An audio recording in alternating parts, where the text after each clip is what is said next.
This video is sponsored by Granite Studio, RKTF University.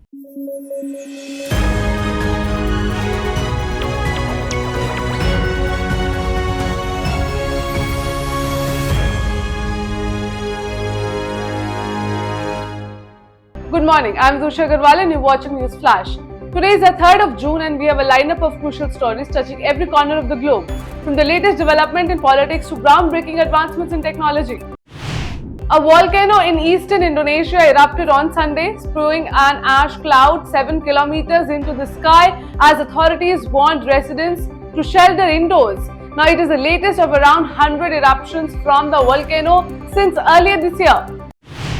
Israeli Prime Minister Benjamin Netanyahu has accepted the invitation to address a joint session of the US Congress. The top 4 leaders of the US Congress extended the formal invitation to Netanyahu on Friday after weeks of deliberation and debate over the Israeli war against Hamas in the Gaza Strip, which has been widely criticized for its high toll on Palestinians.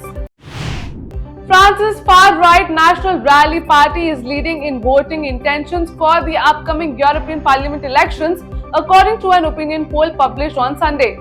The Elabe Institute, which conducted the poll for BFM TV and La Tribune de Manche, noted that voting intentions remain very volatile. As the Russia-Ukraine war continues to escalate, Ukrainian President Volodymyr Zelensky criticized Joe Biden for not doing enough when it comes to allowing US weapons to be fired into Russian territory. Following his historic guilty verdict in the hush money trial, Donald Trump attacked the US criminal justice system, making unfold claims of a rigged trial. Speaking from Trump Tower in New York on Friday, he echoed remarks from the Kremlin stating, "If they can do this to me, they can do this to anyone." As the Israel-Hamas war continues to escalate, Israeli War Cabinet member Benny Gantz stated that the government is supporting a hostage deal formulated by the country's coalition government. He noted that the deal was developed by the negotiating team and received unanimous approval from the War Cabinet.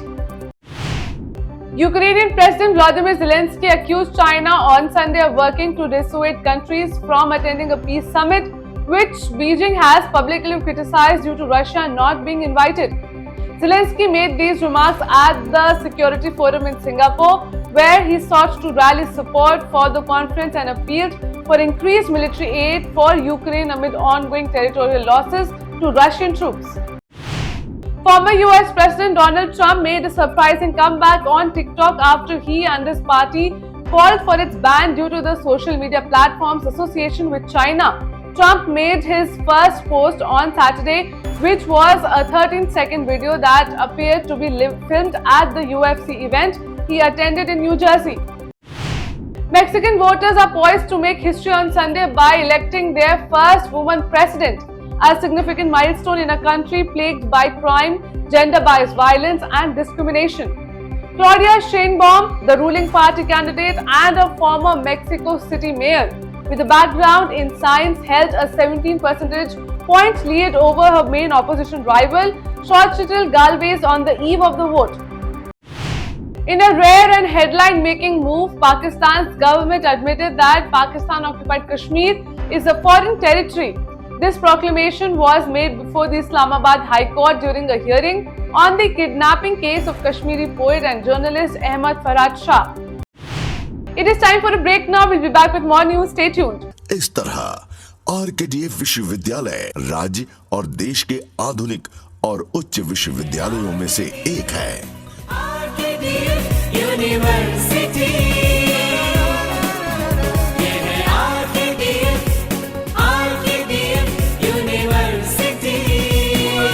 RKDF University, a world-class university. Education glorifies nation. The ministry offices in Luton's Delhi, Hotel Janapath, as well as airport terminals.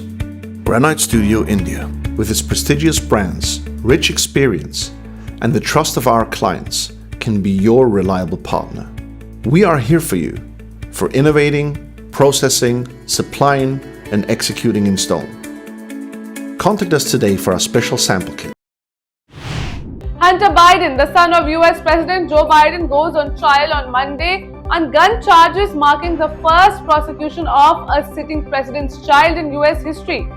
As President Biden seeks to accelerate his re-election campaign, Hunter Biden, who is 54 years old, faces 3 felony counts related to his 2018 purchase of a .38 caliber Colt Cobra revolver, which he obtained while admitting to being heavily addicted to drugs. North Korea launched hundreds of more trash-carrying balloons towards the south of a similar campaign a few days earlier, according to South Korea's military, in what Pyongyang calls retaliation for activists flying anti-North Korean leaflets across the border. South Africans angry at joblessness, inequality and power shortages slashed support for the African National Congress to 40% in this week's election, ending 3 decades of dominance by the party that freed the country from apartheid. Last-minute computer trouble cancelled Saturday's launch attempt for Boeing's first astronaut flight, adding to a series of delays over these years. 2 NASA astronauts were strapped into the company's Starliner capsule when the countdown was automatically halted at 3 minutes and 50 seconds by the computer system that controls the final minutes before liftoff. US sanctioned former Revolutionary Guards commander Wahid Haghanian registered on Saturday to run for Iran's presidency following the death of Ibrahim Raisi in a helicopter crash, state media reported. Now, Haghanian, a close aide to Supreme Leader Ayatollah Ali Khamenei, cited his 45 years of experience in the presidency and the leader's office as his qualifications for the candidacy. The International Monetary Fund announced on Saturday that it had reached a preliminary agreement with Niger for periodic reviews of several aid programs in the Sahel country, paving the way for over $70 million in funding. The agreement is subject to approval by the fund's board of directors, scheduled to convene in July, according to an IMF statement. Delhi Chief Minister Arvind Kejriwal surrendered at Tihar Jail on Sunday after his interim bail expired on June 2. Kejriwal had been granted interim bail by the Supreme Court on May 10 to campaign for the Lok Sabha elections following his arrest in connection with the now scrapped Delhi liquor policy scam case. He has been sent to judicial custody until June 5. The Sikkim Krantikari Morcha secured a landslide victory in the Himalayan state on Sunday, returning to power for the second consecutive term. The party won 31 out of the 32 seats in the assembly. In contrast, the opposition Sikkim Democratic Front, which had ruled the state for 25 years until 2019, only managed to secure 1 seat. The BJP secured a victory in Arunachal Pradesh for the 3rd consecutive term on Sunday as the party won 46 out of the 60 seats in the assembly, securing a majority, according to Election Commission officials. Votes were counted for 50 assembly segments where elections were held in the northeastern state concurrently with the Lok Sabha polls on April 19. A Mumbai-bound Vistara flight with 306 persons on board from Paris received a bomb threat, after which a full emergency was declared at the city airport before it arrived in the financial capital. The Bureau of Civil Aviation Security has set a new deadline of June 2024 for airports across the country to install full-body scanners. These devices detect objects on or inside a person's body for security screening purposes. Now, the countries such as Australia, Canada and the US, among others, have been utilizing full-body scanners at their airports for several years. Ruchira Kamboj, India's permanent representative to the United Nations, has announced her retirement after a distinguished career in the Indian Foreign Service spanning over 3 decades. Now, Kamboj, who joined the Indian Foreign Service in 1987, holds the distinction of being the first woman diplomat to occupy the position of Ambassador of India at the UN.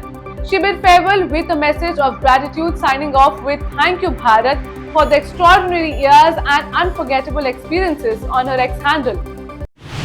That's all for the headlines of the day. For more updates, download the app and keep watching Rhythm.